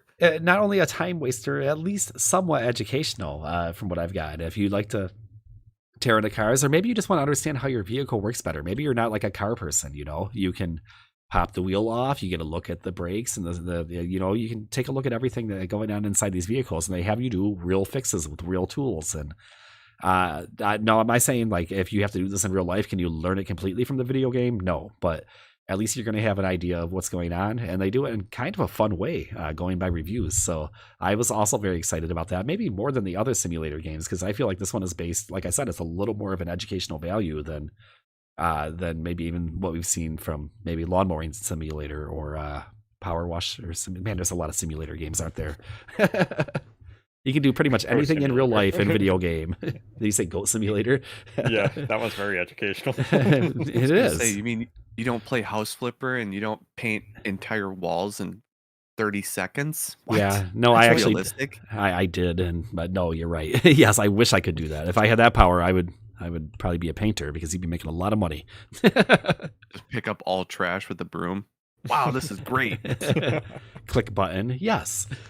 I have a feeling that Car Mechanic Simulator it's going to be a little easier than real life. I've done a few car repairs, and those always have a way of getting a little tricky. Just like, man, that thing doesn't come off for a moment. Do it. When you replace headlights on a car, you shouldn't have to take off the bumper and multiple other items just to get at the light bulb. You just described. Yeah. Screw you. That's actually the first stage. Yeah, that's actually the first stage of car repair simulator there. So what is it called? Mechanic Simulator? I already forgot. 23 gigs? Well, I'm sorry. I'm downloading it right now. I'm surprised it's 23 gigabytes. All right. We're going to be back next week with our reviews, because I'm going to mix that one in somewhere this week too, just because I'm curious. I do. I want to change some brakes. What can I say? Everybody has their thing. I don't see Gollum in the top 50 of games played. I went and checked Microsoft's page, so another good thing for gamers. You guys are smart. Good job. I mean, that's a news story right there. You just made news. Or Gollum did. This one was kind of interesting. We were talking about it a little bit in the pre-show. It has to do more with Street Fighter 6. I probably should have tagged this onto our review earlier, but it has to do with your inputs. And this is something unique, I believe, on the Xbox platform, is they allow you to have two different inputs assigned to the same profile. What this allows you to do is you can use a fighting stick and a controller at the same time. The controller allows you to navigate menus, or maybe some of the single player stuff, and then you can switch over to your controller your your stick when it's fight time. Your stick, and it's all on the same input, all connected at the same time. So kudos to them for developing with a purpose, and looking for ways to make the game more enjoyable for everybody who's picking that one up, especially Grim this week. Is that actually unique to the Xbox platform? Not unique to Xbox, but I think it's the only game I know on Xbox that does that so far. So it's the first time I've ever heard of two peripherals being able to be accessed from the same profile. I actually wasn't sure if it's possible, but don't mark my words on that. It's possibly been done before. I've used it on other games. Okay. Because I had a controller that I preferred to play with. My old Elite controller, the headset wasn't working, but I preferred to use that because I had my paddles in the back. So I'd hook up my headset to another controller, and I'd have that sit off to my side, and that was what my headset was connected to, and I used my other controller while talking. So it was perfect for me, and I could use it on any game. Sure. Were they on the same profile, or did you have like a Yep. second? Okay, so it is possible then. So, anyways, it seemed to be kind of news to me, and I am glad that that is an option for people out there, because it's something you can do on PC really easily. That kind of controller and input setup. The Korean Fair Trade Commission has approved the Microsoft ABK deal unconditionally. Just another check to the belt there. We've heard many approvals over the last few weeks, including China and some other places. As we mentioned before, the only place that really matters at this point is seeming to be the UK, because they just love that attention over there. I think that's what it's all about. Xbox FanFest kits starting to go out for people that are attending virtually. I'm assuming that you didn't get one of these, Mikey? A kit? Yeah, you get like socks and some pins and just some merch, some swag. They sent them out to people who are attending virtually. One thing to note. Maybe I have to finish that. I do have a virtual thing. Mhm. But I was ignoring all the virtual stuff because it's like, well, I'm going to your actual show. What is this pleb stuff? Yeah, I had signed up for both, so maybe I will get my free socks. Well, I think what will happen is you'll get a bag when you're there. So it'll probably be an in-person thing. So they're not going to ship it to you. But it's nice to see that they're, they are trying to build that community up and trying to be involved out there. We see it on Reddit all the time. One quick note, if you did sign up for the virtual pre-show, you actually need kind of an invite to view that. They did send out a follow-up email. I just got it today. Just check your emails, and they want you to go through and verify again. This could be a situation where maybe they have some more of these swag bags to give out, and they weren't claimed originally. So it's probably worth doing so, especially if you want to watch the show next Sunday. If not, you can always watch it with us too. We'll have a stream going, or we'll have people there, which still blows my mind that we're gonna have two of you out there. That's gonna be awesome. I can't believe I got it either. I'm just so excited. It's so cool, man. I love conventions. I love when everybody has the same energy about the same thing. BlizzCon is still my top want to go to, just because I'm such a huge Blizzard fanboy, and they did announce that's coming back this year too. So maybe next year I'll make it out for that one. It is kind of sad that E3 is dead. It's like, everybody has like their own little individual thing going on at this point, it seems like. So you just have to pick what means the most to you. And if you live in the Midwest like us, it becomes a little more difficult. Let me ask you guys, I've kind of gone through the page. Is there any stories that you saw this week, or any news or anything that kind of grabbed your attention that you think we should bring into the conversation here? Street Fighter 6 had really high concurrent players on Steam. I think it topped the fighting game charts. I think it's at 64,000, so that's pretty good. So it's doing really well. It's actually at 65,000. Oh, okay. It went up since I saw it. Actually, Yeah, we were just talking about it before the show, so I had looked it up on SteamDB. Nice. It might be at 64 now. I don't know. Yeah, maybe. regardless, it's more than Redfall is what we can confirm for you today. So Not hard. This one is kind of interesting. Actually, I'm just reading this one now. So hot off the presses, Microsoft deletes unobtainable Homestead Arcana Xbox achievement. So in an extremely uncommon move, Microsoft has deleted an achievement from the game, allowing users to finally complete the Xbox Game Pass Newcomer. I'm not familiar with them ever deleting an unattainable achievement before. Even if you go back to like Command and Conquer, there's multiplayer ones. I think those are still in the game, even though the servers have been offline for like 2 years. So this is a good move, right? Go ahead. Was it always unattainable? Well, let me read a little more here. Because this is where I wish they'd go back and maybe auto-complete achievements that are no longer attainable. That's a good The one idea that comes to too. mind is Fable. You have to connect a smart glass, which doesn't exist anymore. So I just stopped playing it because at that time I was going for my completionist stuff, and I just got so upset. I'm like, "What? There's an achievement I can't get." So I wish that they would do something a little more. That's cool. All right, If it's so- always been unattainable, that makes sense. It does. It seems like it was a one recipe. It was a collect 'em all kind of achievement, and there was one recipe that players could not collect. So it seems to be always unachievable or always unattainable.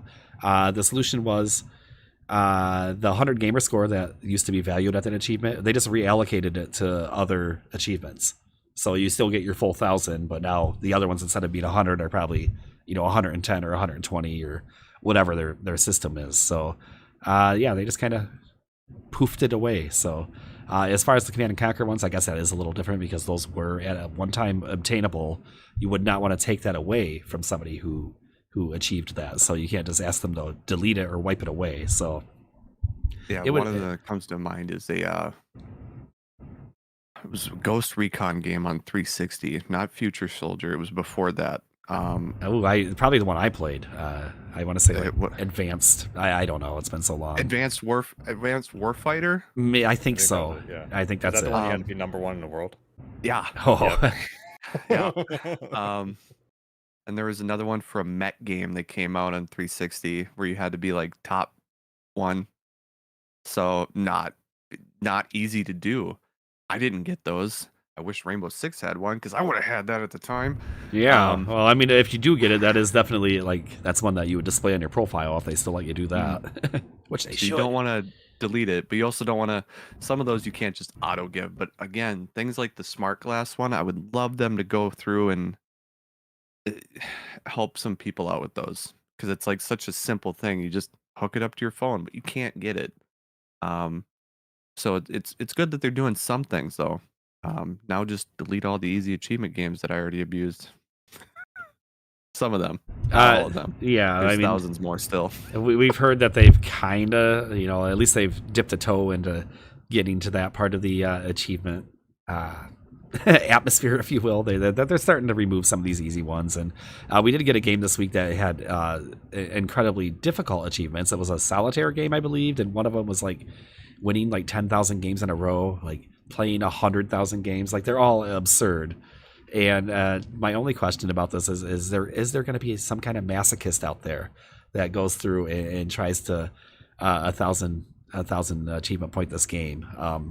To me, that's a really weird move, and I guess it's legit, right? But it just seems why would you do that to people? In before someone writes a Python script to auto complete solitaire forever. Yeah, it's going to need something like that. I mean, it's just ridiculous. So I guess, like I said, I think there will probably be someone out there that does it, and it'll probably make news. So if you want to play 100,000 matches of solitaire, there was some games. I showed you guys those games like Magnum Opus, the Alchemist game where you had to do all those gears and stuff. And there was a game in there where you had to win 100 of their puzzle games, and they had another one where it was similar to solitaire on another one of their titles, but it was a long grind just for 100 wins. So that's ridiculous.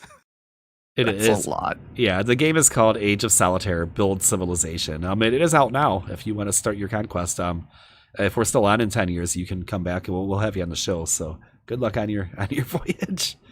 You need to play a whopping 100,000 games, but you also need to win 10,000 of them in a row. So is that even possible? Well, aren't some solitaire games unsolvable? Or am I wrong? I feel like they are. It is standard solitaire. It looks like it has a ridiculous achievement that asks you to play the game for 10,000 hours, which works out to 417 days. So well over a year of solid, like just straight playtime. So again, I think they know what they were doing. I think they knew this would get attention, and it might get some, like I said, a masochist, someone who loves torture and pain, to go in there and try to. Over a year, I might have that in World of Warcraft. Probably my most played game. I lost like 10 years of that game basically, but I just don't see how you would do that in solitaire. It's stupid. There's going to be some guy that sets up their Series S to just have the game open for over a year. You know it's going to happen. He's going to have to pay $300 in electricity at least. Yeah, but just to win 10,000 in a row, like it just seems absurd. Like it's like you could probably reset out of a game if you're losing it or something. There's probably some kind of workaround to it, but it's like the solitaire hardcore run. Oh no, I lost game number 6003. Oh my, could you imagine? Oh, I'd quit gaming. I would just be onto a new hobby. That would do it. Oh, yeah. Nah. Good luck to whoever does it, though. No, I'm sure there would be like a guide like this is how you always solve even the unsolvables. Yeah, right. Like I want to go to the True Achievements guide. Like, who's writing this? Day number 400. Like it's a diary. Yeah, go There's ahead. one other one I wanted to touch on because now that my friend's done with his college course, we're going to be playing it a lot. Ghost Recon Breakpoint. Okay. There was a story about Wildlands that it still looks great on Series X. Breakpoint, for people that don't know, it was originally launched and people hated it. They've patched a lot and they brought in a mode that's basically Wildlands now. And it's the better game in my opinion. So for people that like Wildlands, go buy Breakpoint whenever they're on sale. They're the same price. They're each $15 or $20 for the $120 edition. And it's a great purchase. There's a lot of content there, and I think it's the better game. Runs at 60, looks gorgeous, has dense forests, and it's a lot of fun, especially if you want to challenge yourself and go into higher level areas where you can still win. Before there's a mode where they're kind of bullet sponges. But now in the new, more authentic mode, you can still one tap these guys, but the problem is that they'll just one tap you back, so you can't get shot. But you can kill 20 guys and beat a high level area now, and it's a lot of fun. A lot of strategy goes into it, especially with the co-op player. That if he wants to strategize with you, unlike my friend who is a goofball and will start shouting Canyonero stuff like from The Simpsons while he's driving into the compound. That's my kind of co-pilot. Yeah. Oh, he I got us also in a do it with him, situation though. again. I'm blaming it on him, but I'm just as bad. But Ubisoft makes some gorgeous games. People that like Wildlands, go get Breakpoint. And there's more online games for me to find. I even like the online multiplayer kind of.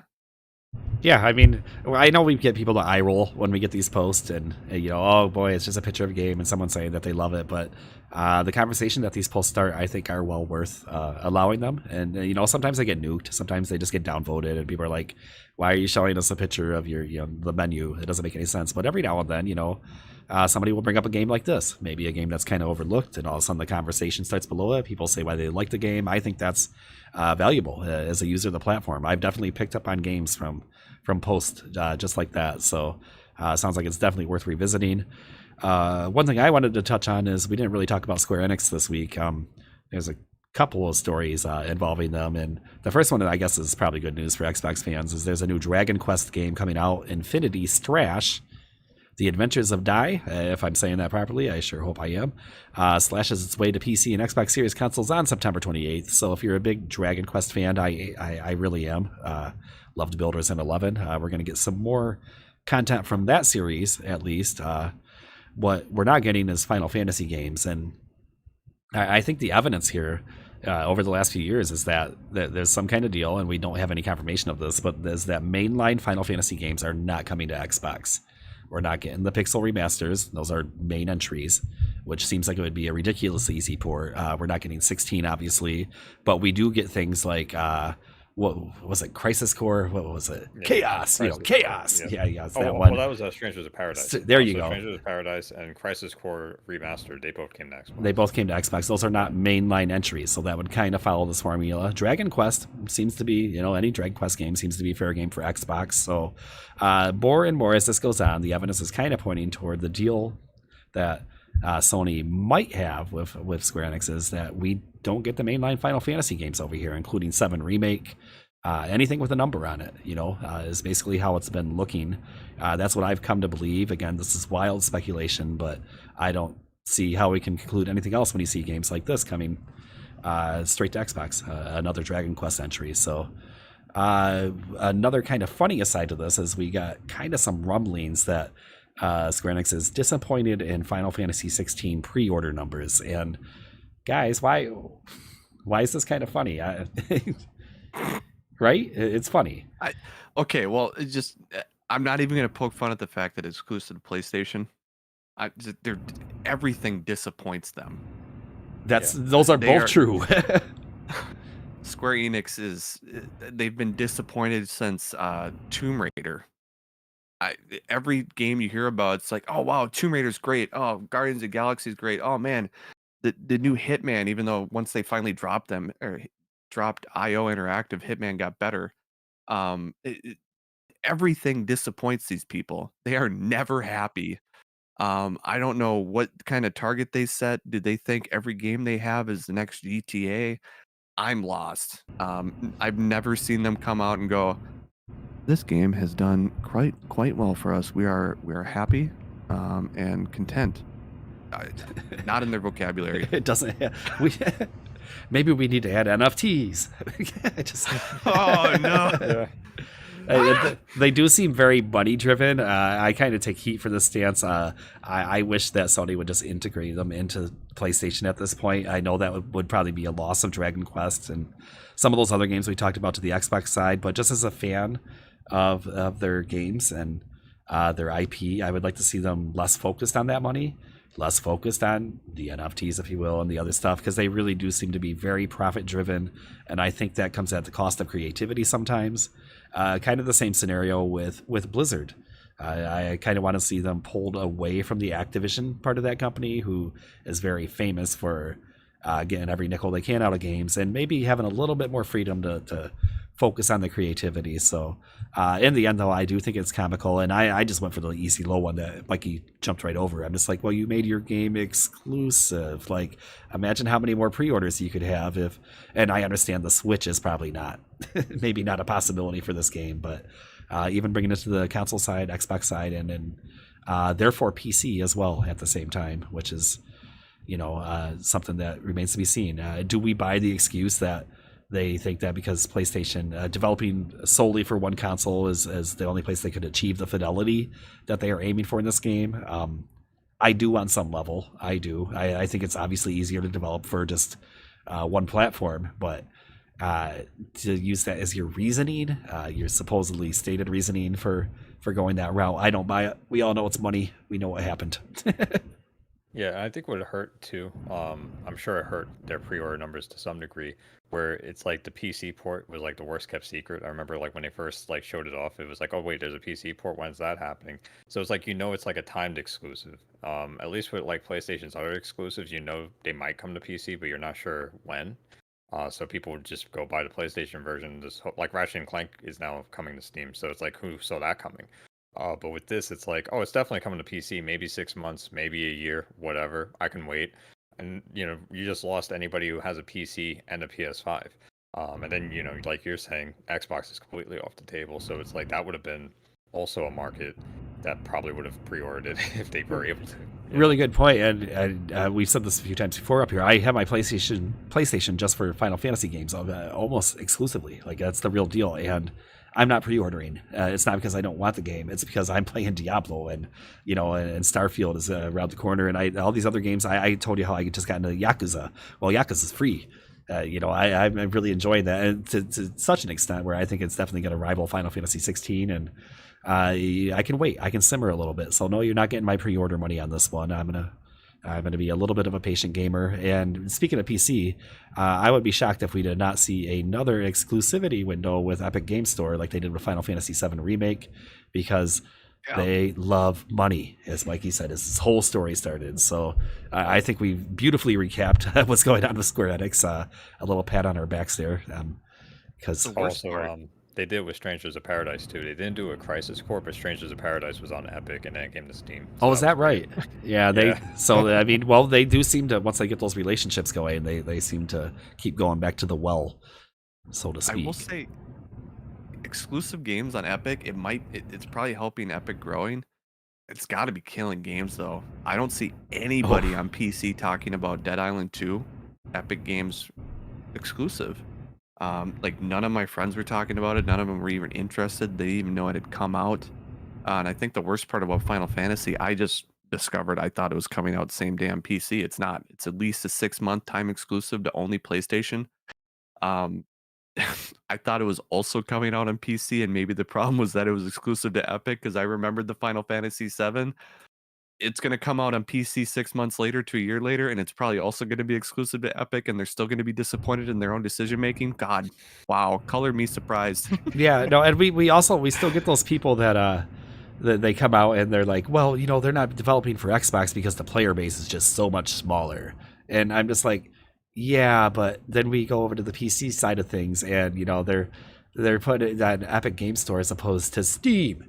Epic Game Store doesn't have anything on Steam, so it's obviously not just a player base. They are happy to take a paycheck for temp exclusivity, which might get negotiated into something a little bit bigger and longer, which is a lot of evidence to say that's what happened with 7 Remake and the Xbox situation.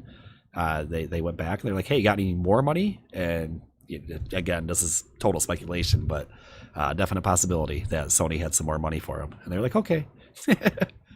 So I think we're going to get out of the news. I think we've covered just about everything. We got a pretty good show in today. We're at 1:40 already. And this is usually the time of day where we go around and say, hey, what are you guys going to be doing this week? So let's start with our Street Fighter 6 champion, Grimprovise. Well, I'm definitely going to be playing more Street Fighter, but there is one thing I do want to add to the news. Do. Mega Man producer, Kazuhiro, I can't pronounce the last name, but he left Capcom. If you can't pronounce it, I stand no chance. I'm actually a huge Mega Man fan, going back to early NES days, all through like every console. There's always been some Mega Man to play, which I've always enjoyed. Battle Network, another game that has only shipped on Sony and maybe Switch on that one, I think, but that's missing. On PC too. Okay, that's but missing Xbox. Yeah. It's kind of a bummer to me because that's where I like to earn my achievements. That's a collection I would enjoy playing. I very much enjoyed the Pixel remaster. I like those retro packs. So that's big news, though. Iconic, right? Yeah. Yeah, no, because when you mentioned Street Fighter, I was like, Capcom, right? Mega Man producer left. I just remembered that. No, that's definitely newsworthy for sure. Yeah, those early NES Mega Man games, especially, were some of my favorite moments in early gaming. So, what are you gonna be doing this week then? After the news, Sachia, by the way. Okay. Sachia is what I heard when I tried to pronounce.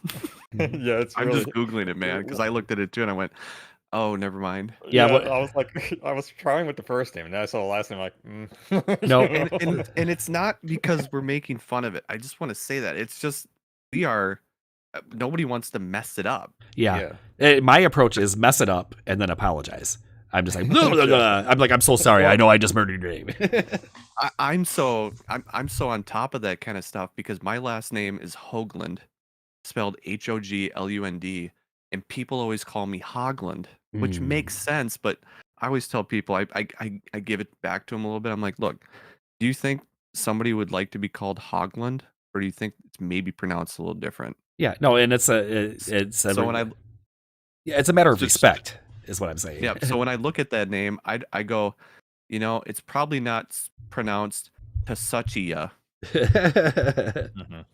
It's probably pronounced a different way. So I have to Google it to look it up because I don't want to do the same thing that people do to me. Hey, I'm just up until a week ago, it was Yakuza. That's all I'm saying. And that's how I said it. And then I heard Yakuza. And I was like, oh, okay. It clicked for me. So we all try to learn. We all try to get better. Pronunciations are hard sometimes. So I appreciate you diving on that because I also I have an aunt, and her last name is Hundervanger. They're from the Netherlands. And they when they made reservations, they just made it as Baker.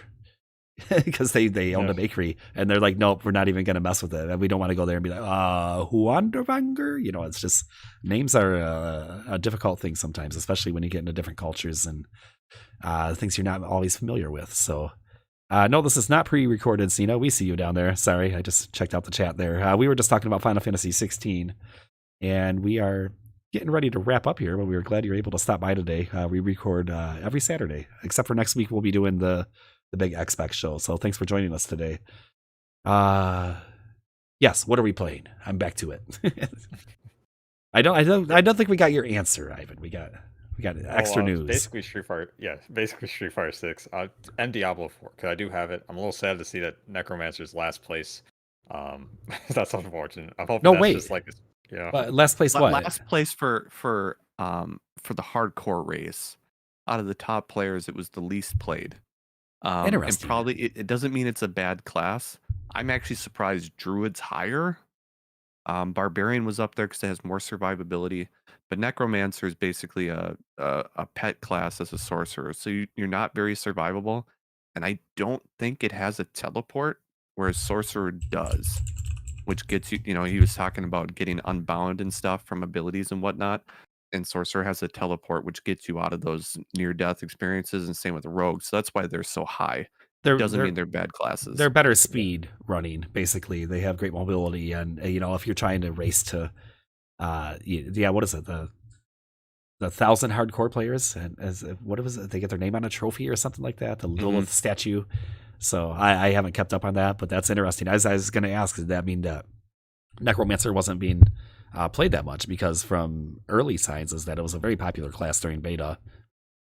I actually avoided it because I was like, everybody's going to be a Necro, that was my thought. So, but I am going to play one of each class.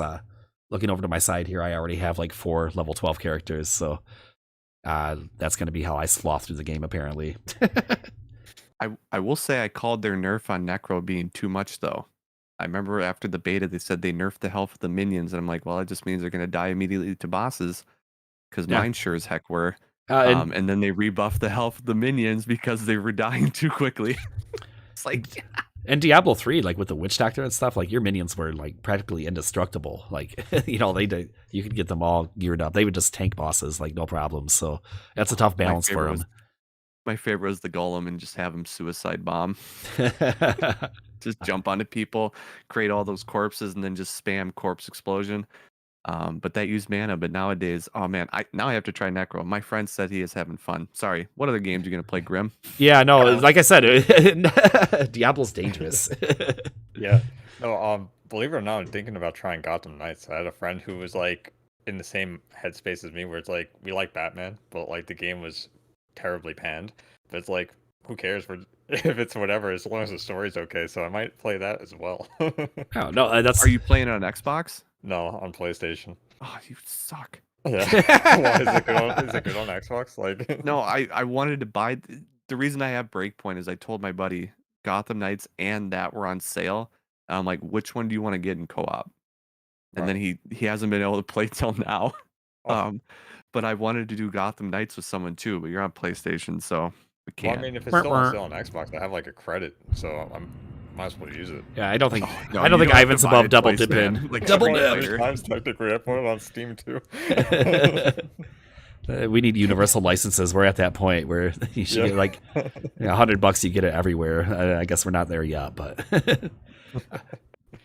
So I will be playing. Let's see, Yakuza. I will. I'm so into that. Like I don't want it to detract from my Diablo. Like it's a battle when I'm playing one. I'm just like, oh, I should be playing the other. I'm gonna have to set up 2 consoles side by side or something to achieve all my dreams. So unfortunately, my playthrough of all the Final Fantasies has taken a back burner to Diablo. I want to be there. Now's the time to play.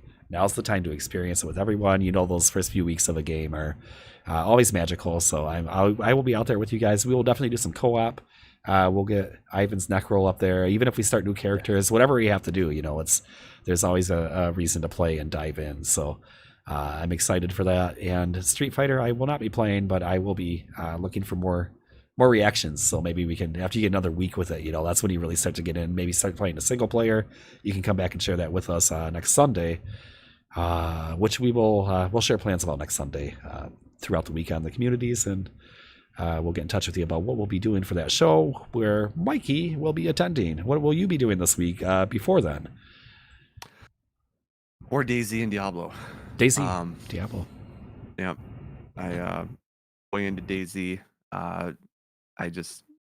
It's my multiplayer fix right now. There's just a lot of gut. I was playing on a server where it was it's a community server, so there's mods and stuff on PC, and there's mods on Xbox too. And I'm playing with another friend I just met. I'm playing 2 different versions, having to split my time with them. But in the PC one, it's 10v10. you can have a faction of 10 members online at once, and so like raids are incredibly stressful. There's so much gunfighting going on, which is so different from what DayZ normally is, because it's usually a one-on-one fight. You see some guy on an official, so it's just a much different experience when you play an official server versus a modded server. So this week I'm probably going to try some more official stuff and have some fun with that, like the I don't want to call it the dry experience, the hardcore experience, where finding food is actually hard and not easy. Like where you walk into some of these other buildings, like, oh, there's this 70th can of bacon I've seen in the last 5 minutes. Which, by the way, that's a thing. There are cans of bacon in the game, which I thought was really weird. Yeah, I'm interested, actually. Is that a real life thing? Because I don't think I want it. I'm picturing like bacon jelly. I know people get crazy in bacon, and I know that's a real thing, but no, I don't want my bacon What's weird canned. is I don't even know what's in official versus the community stuff, because I haven't played enough official, so I'm going to focus on that this week because there's achievements only for official. Oh, So I'm going to try to do it. Yep. all right. It's they're easy. And one small thing, Diablo 4 achievements, you're too easy this time around. They are pretty easy, aren't they? They're very reasonable, is how I looked at them. I know the hardcore run is a little white knuckled, but this is not some 1,000 hours of solitary type thing. This is very manageable for everybody. But hey, what a good incentive to try out all the classes. I believe one of them is to play every class to like max level, that kind of thing. So they give you a lot of reasons to play the game a little bit differently without being too over the top. It's not even that for classes this time. It's get like 100 kills with werewolf, your wolf, and like for the druid one and the bear form. Oh, you're So right. Just get 200 kills. And then it's like kill 666 of various mobs throughout the game. Yeah, they are kind of, they're just going to pop when you play the game, basically. You're not going to have to go out of your way to search for these, except for maybe that hardcore one then. And the at least There playing. is some end game stuff that I don't know how difficult it's going to be yet. I saw something about tier 10. But man, I'm loving that game. And also I'll play a little Need for Speed. But like what? World tier 10? Is that what you... No, it was okay. some nightmare dungeon or something, tier 10. Okay, maybe kind of like the rifts were in Diablo 3, sort of, where you would go up as you completed more and more of them. I mean, obviously not the exact same thing, but I was getting excited there for a second. I was like, oh, maybe there are some hidden world tiers, but I feel like the ones they have in place will probably be enough. They amp up pretty significantly from one to the next. So that's Diablo again. Look at it. It's very dangerous. Very dangerous. So we're going to get out of here. I hope everybody has a great week. Next week, we will not be joined in person by Mikey and Kevin, but we might be able to pull them in on a live stream on Sunday. We will have content built all around the Xbox show. We'll watch it together. We'll react with you. Hopefully at the end of the night, we're all kind of celebrating what was a good day for this brand and this platform and this hobby that we all enjoy and love. That's it. We'll see you all later. I ask as a question. Yep, hopefully. Yeah. Bye all. See you tomorrow. Adios. Adios.